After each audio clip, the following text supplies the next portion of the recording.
大家好，欢迎收看《震惊最前线》，无马看中国，我是主持人张琳。再次感谢大家收看我们的节目，也谢谢大家持续的让我们的节目不断的成长哦。这个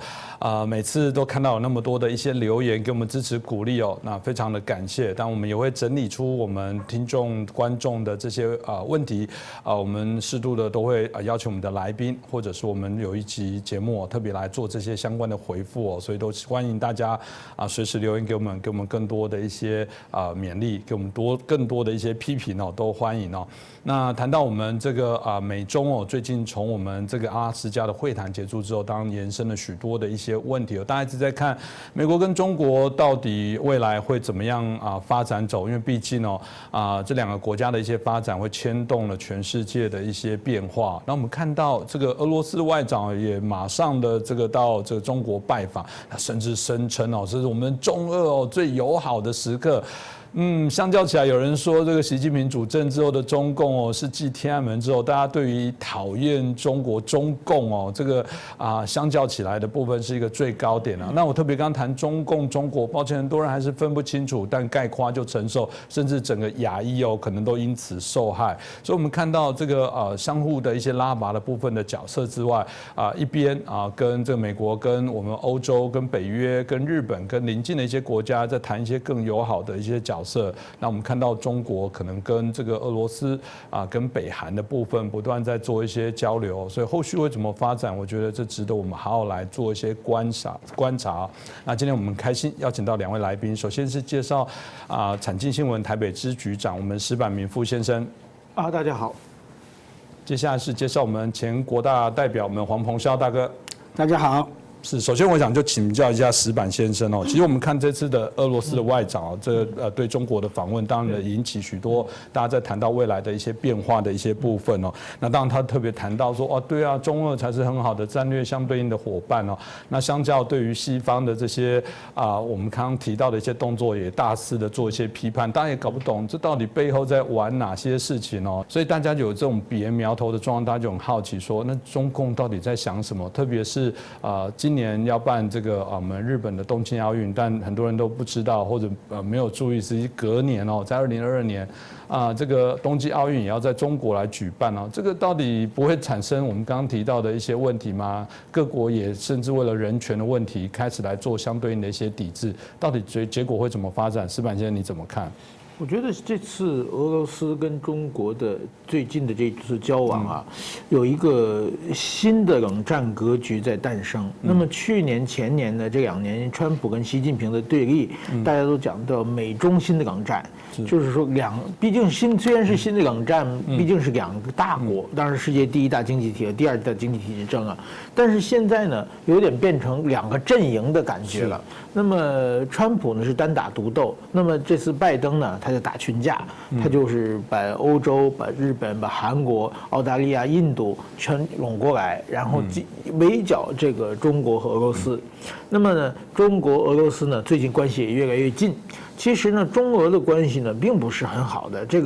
他现在这个俄罗斯的拉夫罗夫外相说是历史上最好的关系。这个历史上基本上，这俄罗斯诞生之后，基本上和中国关系并不是太好，一直在勾心斗角。那么就连去年在这个中印边境发生武力冲突的时候，俄罗斯在后边还偷偷的卖给印度武器，一直在旁边幸灾乐祸。那么现在呢，就是拜登说主要敌人是俄罗斯。于是跟欧洲联起围剿俄罗斯，就把俄罗斯呢一下子就推到了中国那一边去了。那么也就是中俄凑在一起，那么再加上一个北韩最近也跳起来了。那么王毅外相呢这2天要去伊朗，那么也就是把这些国家凑在一起，那么就是变成一个和这个反美大联盟的对抗的这么一个抱团取暖这么一个形式了。那么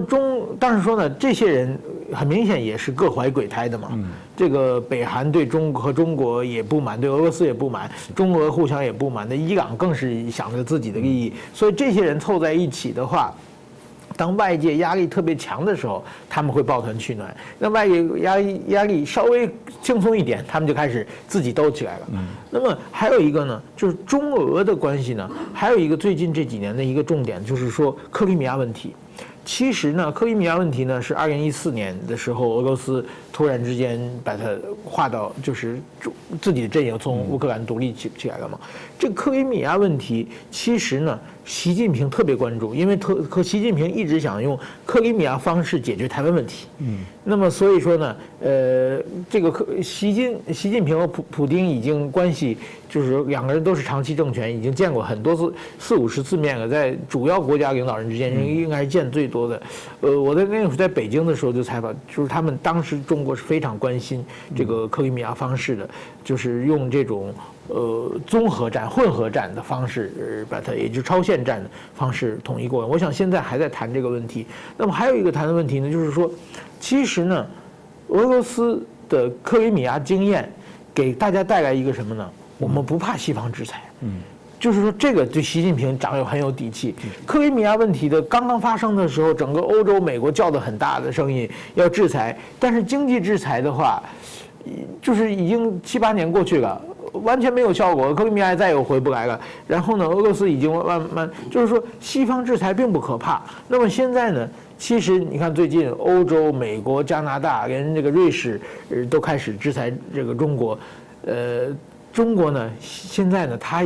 看到俄罗斯的经验，俄罗斯其实它是靠输出石油、天然气的一个国家，它如果被制裁的话，按理说对它经济打击很大，它扛起来了。所以说呢，现在呢，中国跟它交流在一起呢，一方面呢有钱有制造业，一方面有能源，所以说呢，中俄抱团的话呢，就是能够对抗全世界的经济制裁。所以我这一点呢，我认为就是说，等于说呢，当年。最早那时还奥巴马政权嘛，奥巴马政权表面上说帮助乌克兰，实际上呢，西方社会说得多做得少。那么今天呢，对中国来说呢，拜登政权到底他做多少呢？我们还不好说。但是说我希望呢，能够吸取上次的教训，这次呢。制裁呢，需要拿一点真正的牛肉端出来，真正的有效的制裁才可以。那听起来这个根本不会有人权的改善。如果以我们刚刚看起来，这个制裁前西方用的手段都没用，现在显然我看中国在所谓人权相关议题，应该说也不会去理你，因为他毕竟说中国人不吃这一套。你看起来是悲观的。所以说到现在为止，你看，就是说这次在阿拉斯加的谈判也是嘛，1年前杨洁篪在夏威夷的时候。跟蓬佩奥谈判的时候，卑躬屈膝，满脸堆笑嘛。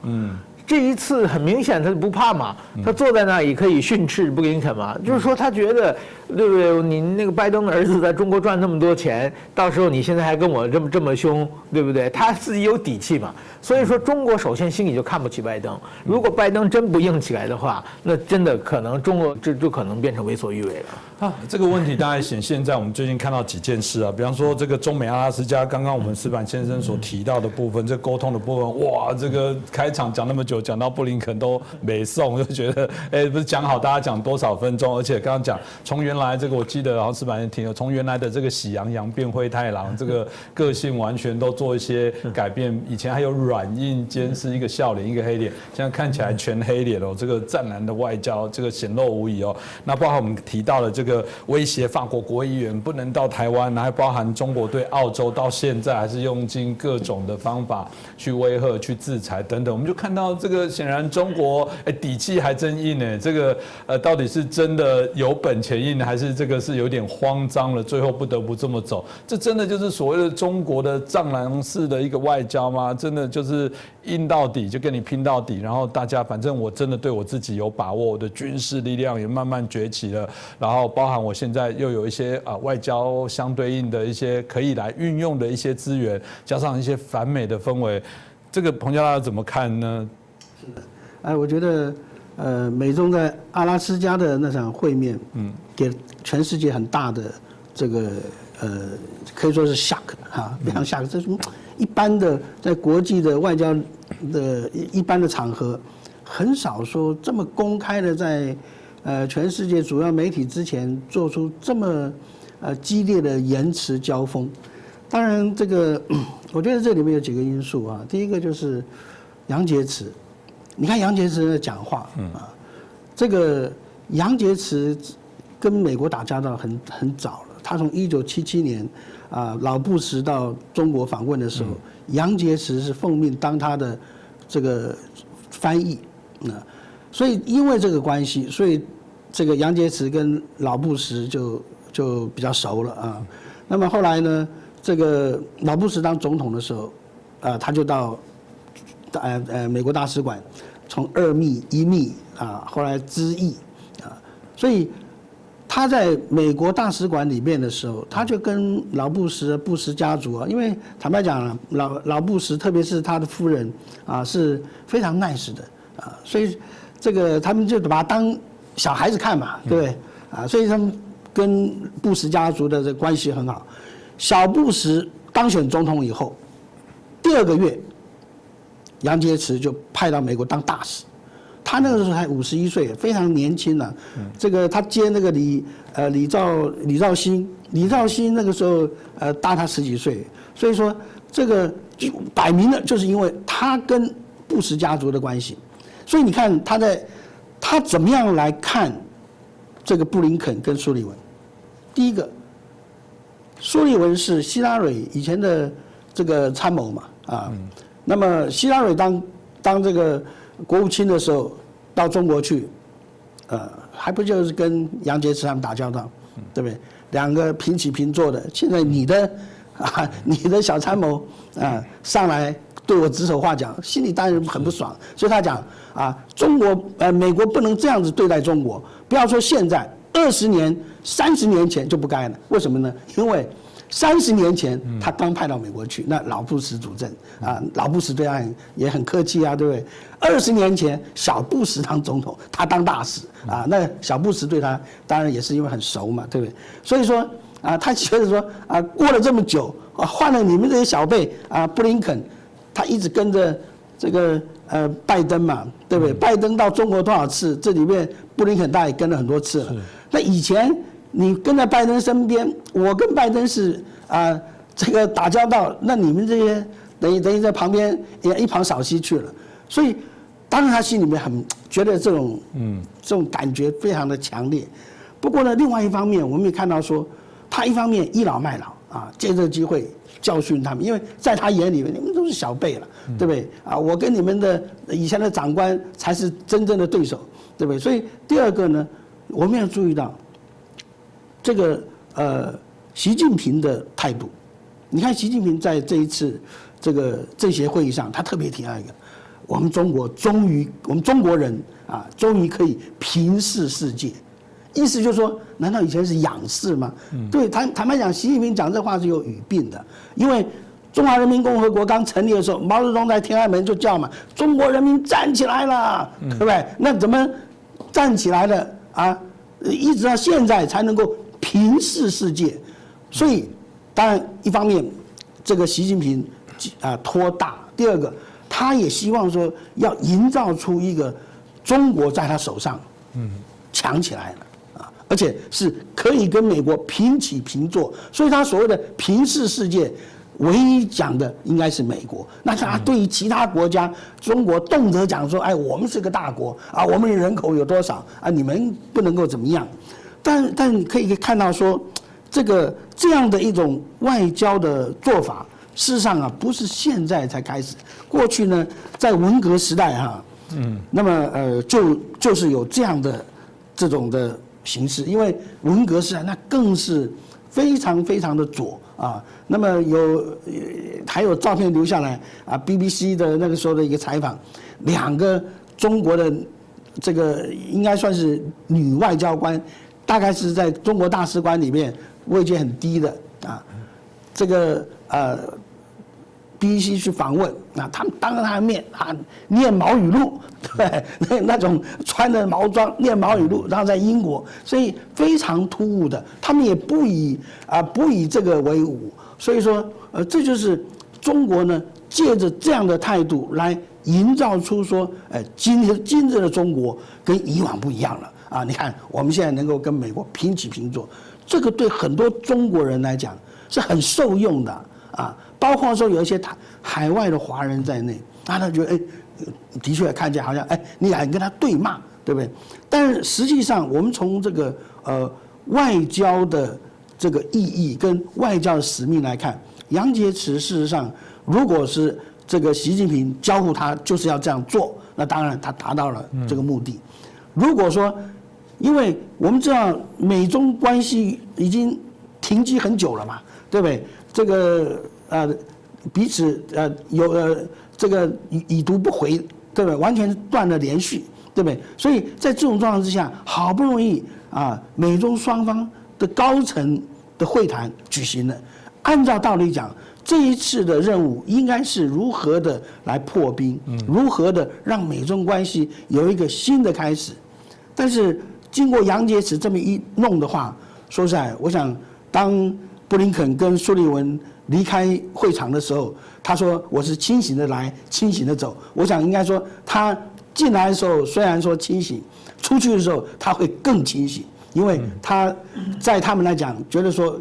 跟中国之间的这种的关系，想要回到过去是不太可能的，而且他要评估，就是说，为了要改善跟中国的关系，那么拜登政府会付出更大的代价。所以这里刚才石板明夫先生所说的，这因为大家都有传闻嘛，拜登过去当副总统的时候，他的家族跟中国之间有一些的这个商业上利益上的往来，所以这个就是说，让拜登在这个节骨眼，大家都在看他说你到底会怎么样，对不对？所以说这里面有没有偷偷的放水或怎么样，很值得我们继续的观察。当然，这个假的讲久了也会变真的哦，因为毕竟会牵动两方各自国家的人民的观感哦。中国如果放任他这种战狼式的外交，这些官员到处乱骂，激起这个所谓中国人不吃这一套，所以衍生商品大卖，真的会比较好吗？未来他们怎么去面对我们刚刚提到的国际相对应的关联哦？那我们一开始有提到日本哦，那这让我们也想起哦，其实如果有了解台湾过往这个一些历史的一些朋友来讲，其实台湾过往也有主城过，而且是以蒋中正当时，蒋中正曾经到日本去留学过，当时也对于有些日本他们对于反共这样的一些军官概念同样价值的人，有招揽他们到台湾来，组成了一个白团成为这个军事相关的顾问从历史上资料来看，甚至在823炮战，在许多的一些战役上来讲，都提供了中华民国国军的一些协助哦。这个是不是未来也有可能？就大家一直在问的简单的问题啦，就是如果阿共打过来，到底美国跟日本会坐视不管吗？石板先生你怎么看？对，您刚才讲到这个白团白团我前不久也专门做过一系列采访，写过一些稿子。这是一个特殊的历史时期的一群特殊的人嘛。他们其实呢，就是说二战之后，日本败战以后，很多的职业军人回到日本以后没有工作，就是说，比如说过去是飞行员，回去以后，在这个药铺里卖药这样的收入也很少。这个时候呢，蒋介石呢，因为想反攻大陆，就是说他就因为这个国民党的受过正式的高级的军事训练人不多嘛，他就到日本去找了一些当时的这些。特别是在中国南部，就福建省广东省这南方这些地方的作战过的日本军官回去以后，然后就是隐姓埋名都起的中国名字，然后呢，其实是一直在策划反攻大陆的计划。那么在这些日本人最多的时候，据说有上千人跟他们。这些人呢，慢慢后来呢，因为美国不同意嘛，后来到了60年代以后，这些人就陆续回国了。但是说呢，这些人后来写了很多回忆录，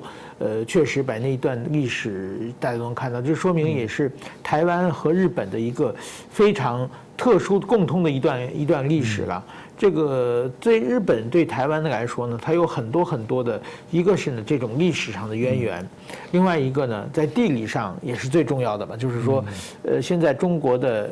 日本的石油、天然气的所有的能源，其实大部分都是用船从台湾海峡穿过来的嘛。如果台湾被中国吞并的话，变内海了。对，变内海了，而且台湾海峡这一边，包括台湾海峡东边的话。就中国都可以控制嘛，它随时可以掐断日本的脖子嘛。这个日本也是非常担心，在地理上也，另外一个心情上同时受到中国的霸凌嘛，就是包括最近的海警法各方面的，其实就是有同仇敌忾的这种感觉了。那么其实呢，在日本人刚才讲历史渊源，就是说有日本统治时代认为台湾人是半个自己人的关系。另外一个呢，对蒋介石，其实对蒋介石。他二战之后，除了那些个别的，就是说对有大量杀戮民间的这些人的话，是予以法庭，但是对一般的日本的普通的职业军人给了非常好的尊重嘛。这个和中国有一个抚顺战犯管理所，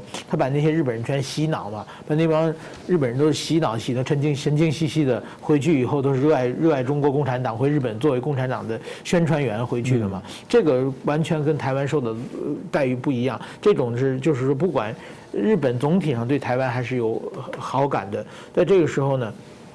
等于说呢，跟美国比起来，美国是更重要是战略上的要保护台湾，日本呢是更有一种同理心的这种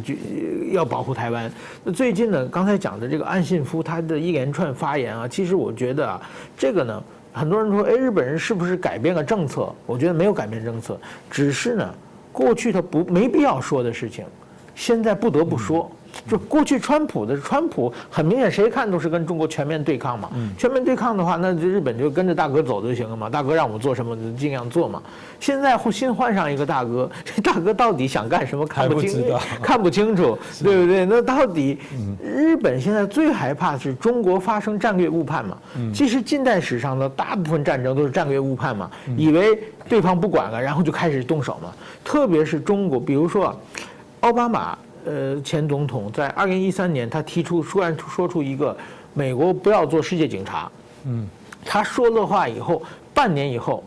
这个克里米亚就被俄罗斯占过去了，中国的南海开始做人工岛了。这就很明显，如果美国不做世界警察，不发挥领导的地位的话，马上这一群人就开始钻空子，要做很多事情。那么呢，日本现在最害怕就是美国对中国发出一些错误的信息，让中国产生战略误判。然后呢，因为台湾如果被中国拿走，就跟克里米亚一次回不来了嘛。所以说呢，现在大哥不知道想什么，这二哥冲上去了，我们管，然后呢，就推着这个拜登再往前走的，有这么一个行径，也是一个制造舆论的。当然说，这次岸信夫讲的还不说保护这个在日的台湾人嘛。不在台湾的日本人嘛，那包括我在内嘛。这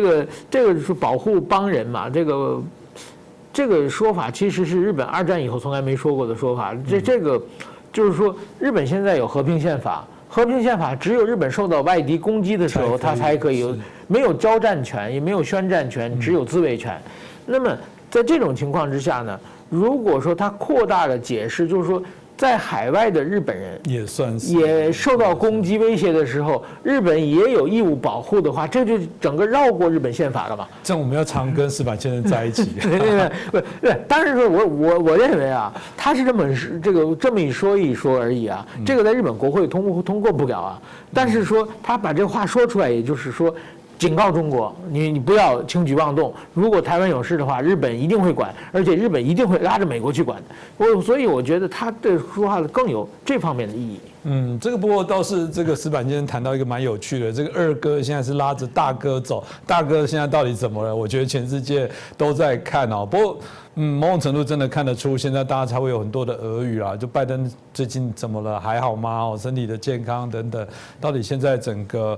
美国白宫的主导策略方向是会如何？我想当然都值得看，至少趋势上来讲，没有大家在选前担心的会不会拜登全面的对中共弯腰。目前看起来还好，形式上他也不得不，就算他心里不是这么想，因为大的趋势方向目前就这么走了。那当然，从这个讨论的部分，大家就会觉得说，台湾当然啦，我们自己因为就在台湾，一直觉得台湾一直很重要，很多国际上也说台湾是有可能会发生战争的热点之一哦。但从最近的这些拉拔，从我们看到几个主要国家对于台湾议题的开始做关注，有人说，台湾突然变得是一个非常显学，大家争相想了解，这样防疫有成啊。有人甚至会说，能得台湾者就能得天下，台湾如果安全，全天下就安全，会吗？有没有到这么厉害？这个我们当然请教一下彭笑大哥，因为我们现在看起来，我们前面也提到过，他们现在不断的在拉拔的过程当中，彼此感觉真的在拉帮结派了，甚至我们谈到的这美国也跟北约的这些相关的组织重新在谈，像刚刚司板先生说的，从原来川普比较喜欢这个我们闽南话用定勾机，就自己1对1单挑，到现在慢慢的变成是拉群体战。那不只是我们在过往习惯的北约组织，我们现在看到美国也看来这个印太战略的部分也有一点点想要拉了一个亚洲北约的相对应的一个状况啊，所以大家就好奇说，对啊，会是如此吗？台湾在未来这些角色上跟美国跟中共这个相对应的这些对策哦，到底会有什么样的一些变化？那个彭教大哥你怎么看？是的，最近这个中国跟俄国好像有点越走越近啊。那么这次拉夫罗夫到桂林跟王毅又发表了共同声明。当然这个从这个内容看起来，大概共同声明内容大概跟安克瑞奇的这个杨洁篪的一些的说辞是呼应的，互相呼应的。刚才我觉得司马明夫先生提到一个很重要的一点，就是俄国当初在并吞克里米亚半岛的这个经验啊。第一个，这个经验还有就是说，在东乌克兰的这些军事行动，让整个欧洲对于俄国是非常的这个担心的，非常防范的啊。为什么呢？这个所以过去川普时代他单打独斗，他还跟这个普京大帝还有2个还非常私交还不错，对不对？那么那个时候看在欧洲的眼里，觉得说，哎，你敌我不分呐，我们不是盟邦吗？我们不是还有北约吗？北约主要的敌人不就俄国吗？你突然间你去跟他这个大哥二哥麻子哥去了，所以欧洲就开始跟美国这个有了不同的这种很多不同的看法。那么拜登他就是过去这个建制派的，所以他一开始就讲俄国是敌人，这个是讲给欧洲国家听的，欧洲盟邦听的。换言之，就是说我把你的敌人当成敌人，你所受的威胁我知道，我会帮忙你。同样的是，那么你要把我的敌人也当敌人。所以他虽然说中国是对手，你看他所有的做法，简直就是把中国当头号敌人嘛，对不对？那么但是因为说是这样子，我在欧洲帮你，你在亚洲，你就必须要跟我呼应啊，对不对？这就是基本上形成了这样的2个不同的这个阵营。但是这里面呢，我要讲到说，中国加俄国，看到这个中国的外交部好像是很兴奋的样子。我有朋友我有大咖的朋友，以前都小咖嘛，对不对？那么现在有大咖朋友呢，这个应该是更有底气了嘛。但是站在国际的观点，中国加俄国1+1等于2，不是这个2，而是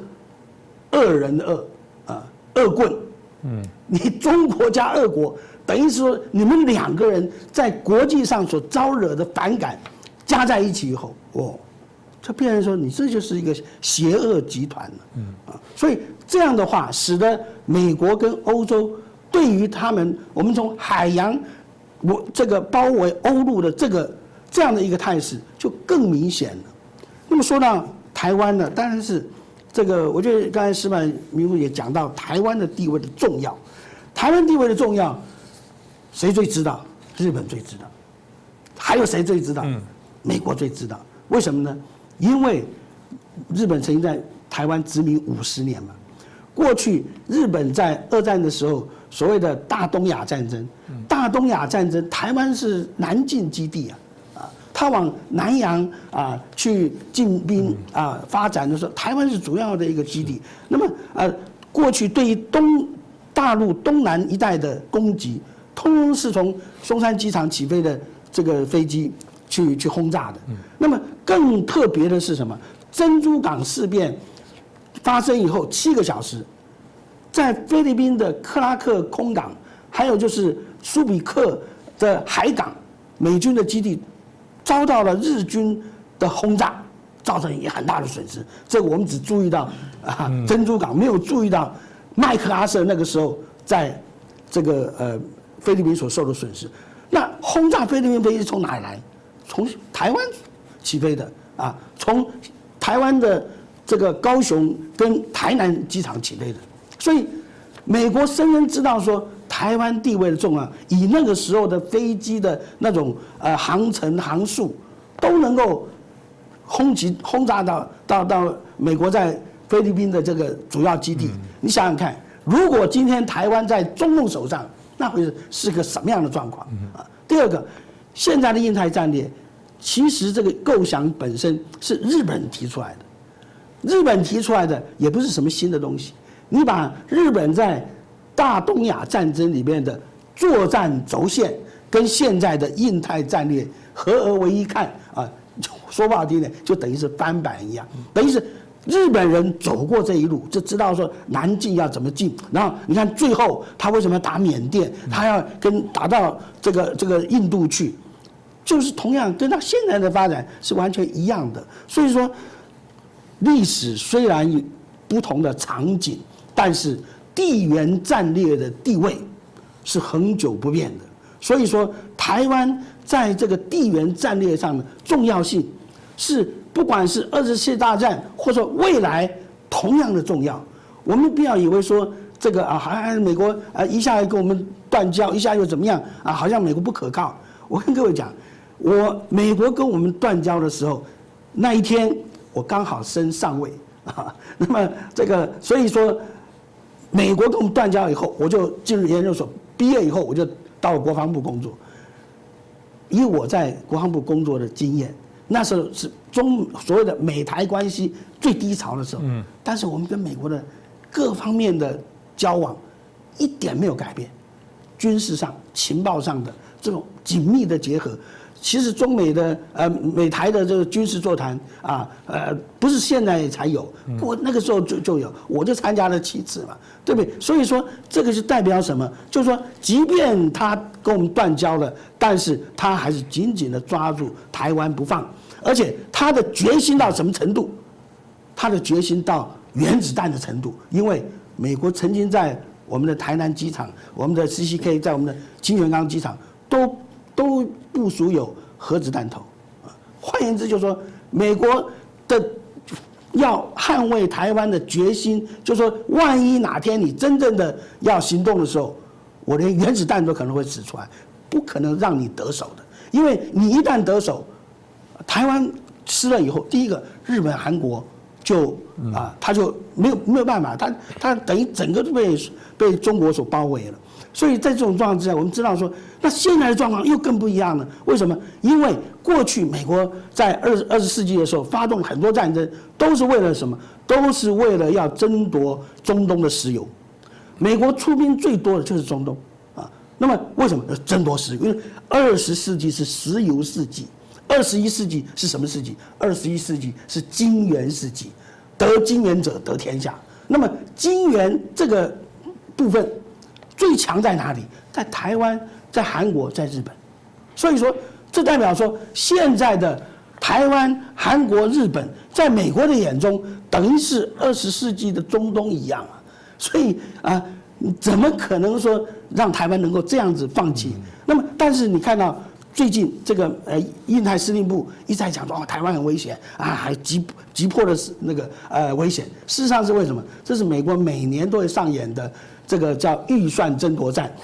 因为怎么样？因为3月1号的时候，这个印太司令部就提出了预算需求，他提出说，未来6年希望美国国会能够编列273.7亿美元来支持太平洋威慑计划那么这个计划呢，你看2021年编列22亿，2022年 double 46亿，现在要编列多少？273.7亿，换言之就是，它就像我们古代的时候，所谓挟贼自重，有些将领能够一口气把敌人把这个贼给打败的，但他故意不打败慢慢给你磨，然后不断的跟中央要钱要兵要粮。同样的这个状况也是那么美国的军方也是一样，就是把敌人说得很强大把危机说得很迫切，让美国国会能够更爽快一点给钱所以这个是不但过去对中国这样，过去对苏联也是这样子你看过去美军对苏联所做的那个军力分析，那简直苏联不得了了。等苏联解体，我发现说根本不是这么回事。同样的状况也是这样子，所以我们不需要为了美国或者一些智库的所谓的评估，就觉得哎呀是不是台湾很危险？事实上完全不是这样的，因为怎么样，在海空军的实力方面，美国的这个实力超前日本起码30年。所以这方面不是中共吹牛能够就把这个事实给改变的。这个我想也让大家了解一下当然，中国的这些崛体，